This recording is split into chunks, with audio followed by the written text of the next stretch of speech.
Hey everyone, welcome back to She Burbs Podcast. I am your host, Brooke Wright. Hey everyone, welcome back to She Boys Podcast. Today's guest is Anna. Hi Anna. Hello, Brooke. Good to be back with you. Thank you so much for being a guest again. So can you tell our listeners what inspired your book, Worth the Risk, that's releasing on the 28th of this month? So, Worth the Risk is the latest book in the Butterfly Harbor series for Harlequin Heartwarming. It's 11, but each one of my books stands alone. So you don't have to read anything before to understand what's going on in this one. So this is Alethea Costas's story, and she first appeared in Holiday Kisses. She's the sister of my hero from that book. And for the past couple of years, she's been living in Butterfly Harbor, kind of recovering and grieving from losing her best friend, who died of an oxy overdose. And this is her journey of coming to terms with whether she can accept that either she did or she didn't do enough to help her friend. So, and in the meantime, she's developed a very safe, predictable life, and falls right into the arms of a local race car, or not a local race car driver, a race car driver who has come to Butterfly Harbor to recuperate from an accident. So she, in her nice, safe little world, falls in love with a risk taker. So let the fun ensue. So how did you develop the characters and traits from your newest release or releasing book?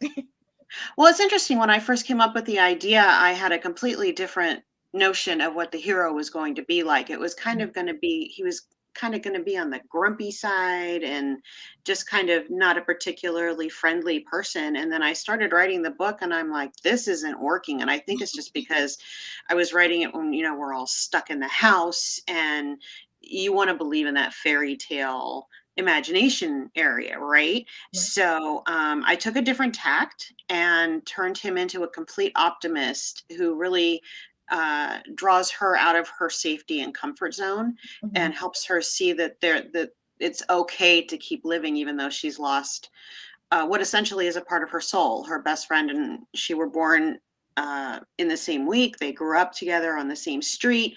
They were at each other's houses all the time. There wasn't a day they didn't have together. So for her, it was like losing a sister or even a twin in some ways. So it's a book about healing, and it's a book about acceptance, and it's a book about learning to take a chance, because if you don't take a chance, nothing happens. True. So is this book going to make me cry? Because It could, yeah. There are a few sentimental moments in there, I think, and a few. It's interesting because when I was just as I had finished this book, I learned that we lost a family member extended. I'd only met her a few times, but we had lost a family member to the same thing that took the best friend, and it made me very aware that I had a responsibility to reality as far as what the situation was going on with the character, because so many people are going through issues like that, addiction, and especially with oxy and opioids and stuff like that. So I think for me, it was an important book to write, just to show that there's life and there's happiness and love on the other side of that. Yeah, that's really good. It's gonna make me cry. So it is. So who was your favorite character in this book and why? I think Alethea. My favorite characters in these books, it shifts from.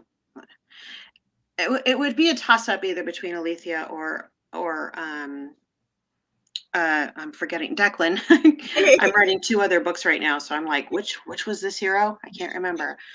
Um, Although I will say Calliope, who was the lead character in Holiday Kisses, who is now Alethea's sister-in-law, she always comes across as a favorite character for me to write, just because I loved that character so much when I wrote her book, and she's appeared in each one of the books since. And she's like this kind of spiritual, kind of feminine Yoda kind of character, where she kind of always sees what other people don't. Mhm. and she finds a way to point it out in a way that she knows will affect them and have them thinking. She doesn't tell them what to do. She just kind of plants the seed and Mhm. lets it germinate from there. So I think probably Calliope is my favorite character, but the hero and the heroine of the story, they always are too. Otherwise, it wouldn't be any fun to write the book. That's true too. That's awesome. So, do you do writing full time? Because I saw on your website, like you have a lot of books coming out, and you have written a lot of books. I'm like, wow, these are a Yeah, lot. I do. Yeah, and 2022 is going to be super busy. I think I have 7 books coming out. Wow. So, yeah, I do write full time. I'm very lucky that I can do that. Uh, so yeah, every morning between 8 and noon, I'm usually at the computer writing, and then after that, taking care of other stuff that has to be done. But yeah, for the most part, I do write full time. That is my full time job. Nice, Yeah. nice. Wow. Mhm. Wow. That's a lot of work because I saw your website. I'm like, wow, she writes a lot. So do you go and do book signings? I know with COVID shutting everything down, have you got to do book signings lately, like recently, since it opened available? I think the last time I did a book signing was at a writers conference, and it would have been in 2019. Wow. Yeah. I we don't have a whole lot of independent bookstores here in Sacramento, at least none that cater to romance. That's a Um, whole other topic. But I'm more than open to doing them safely. I'm a mask proponent, I'm a vaccine proponent. So yeah, as long as it can be done safely for yeah. both myself and for those attending, I am all for it. But up till now, no, I haven't really had any. I don't think I'm a big enough name to really bring in enough people to warrant the expense for the bookstore to go to do that. I'm hoping that'll change one day. That's Yeah. a dream of mine. So Because we'll see what happens. wow, I thought you were because you have a lot of books. Like I'm like, she has a whole lot of books. I'm like, wow, I don't know which one to talk about because I see that you have other ones releasing too. So I'm like, wait a minute. Yeah, I have one coming out in February, and that's the next romantic suspense that I have, and it's called Prison Break Hostage. And this is probably the favorite of my suspense books I've written so far. It's Wow. just it's nonstop, and it was so much fun to write because the heroine is a doctor, and she is driving home late one night and on a back road, and there's a prison bus that crashes.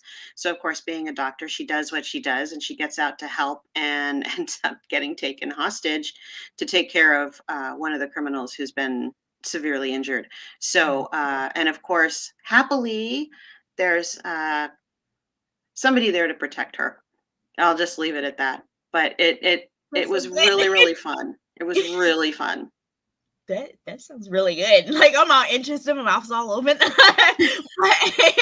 So if your book were to be made into a movie, who would play each of the lead characters? Oh, wow. Oh my gosh. You know what? I am so far behind on movies. I don't even know who's popular these days. You know who always ends up getting um I've been on a Ryan Reynolds kick lately.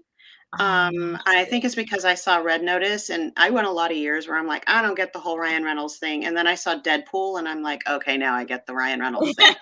Um, so, all of my heroes, I, you know, I've got so many favorite actors. I would be happy with anybody cast to play mine. But I think for Declan, I think somebody like Ryan Reynolds would be really appropriate just because he has that kind of acerbic sense of humor, Mhm. and he just rolls with the punches. And I think we can all agree that is something Ryan Reynolds does really, really well. And it's funny because when I think up my characters, I usually do come up with casting, because I Mhm. have to send images into my publisher for this is what the characters look like. And the heroines are always a mystery to me. I never have. I'm like, nope, no idea. The heroes, bam, I don't have any problem. Apparently, I don't have any problem looking at pictures of, hot actors and figuring out how to put them in my characters. So, Man, maybe like Rob Lowe or Robert Downey Jr. I don't know. Like the way you described him, I don't know. And I see You why know what? I like too. Any of those would work great, I think. And I yeah, it's funny thinking back. I think Rob Lowe has been like on the top of everybody's list for what, decades now, and the Yeah, man does not age. I don't. I know.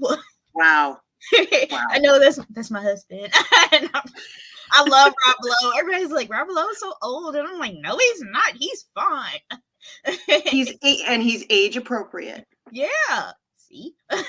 Yeah. so, so, can you tell our listeners what's your favorite chapter and why? Oh my gosh. There is okay. There's a scene, and it's in the last quarter of the book. Where Alethea has been given the opportunity to apply for a scholarship to a cooking academy. Mhm. So, and because these books take place in a fictitious version of the Monterey area, which is in California, which is where I'm from, so that's what I write. So she and the hero go to San Francisco for the weekend, for her to take advantage of this opportunity, which of course doesn't go as smoothly as either of them think it's going to go.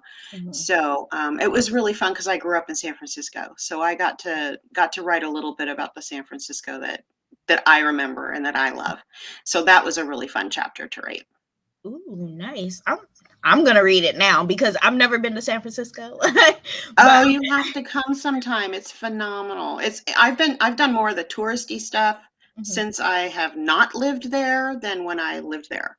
It's so Oh, funny. But yeah, it's a fabulous city. oh no, the only city I visited in California was Inglewood, and I was like 7, so that was a long time ago. Yeah, we need to branch you out. Right. So, what scene? I'm trying to pronounce this word. What scene with did you relate to the most on a personal level? Like what part of the book? I think the fact that Alethea is very routine oriented and very determined to stay in her safe little bubble, Mhm, and that for the most part is me. I mean, I'm not particularly adventurous. I wish I was a little bit more. mhm. Um, Pre-COVID time, I was traveling quite a bit right up to the point where COVID hit. So I was getting a little bit more adventurous, I think, but I'm nowhere near adventurous as like my best friend who I've known for going on 35 years now. I think we met in college, and she went skydiving for cripe's sake. I stayed on the ground for moral support. I did not go with her, but I am not the one to go skydiving. So I think I connect with Alethea in the way that I tend to stay very in my lane, and it takes a lot to move me out into something different and unusual. Yeah. But I'm learning to do that a little bit more, and so does she.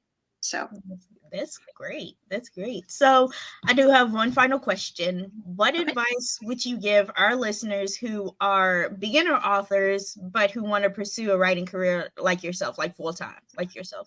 just write and read. You're not gonna, the best lesson you can give yourself is figuring out what works for you, what your process is. Mhm, Educate yourself, take classes, read everything you can on crafting. I don't necessarily write or recommend books on process or um, you should do things this way, mhm, because I don't believe that there is a specified way to write a book. You mhm, find your way through it as you discover your own process. mhm, So write and read everything you can get your hands on.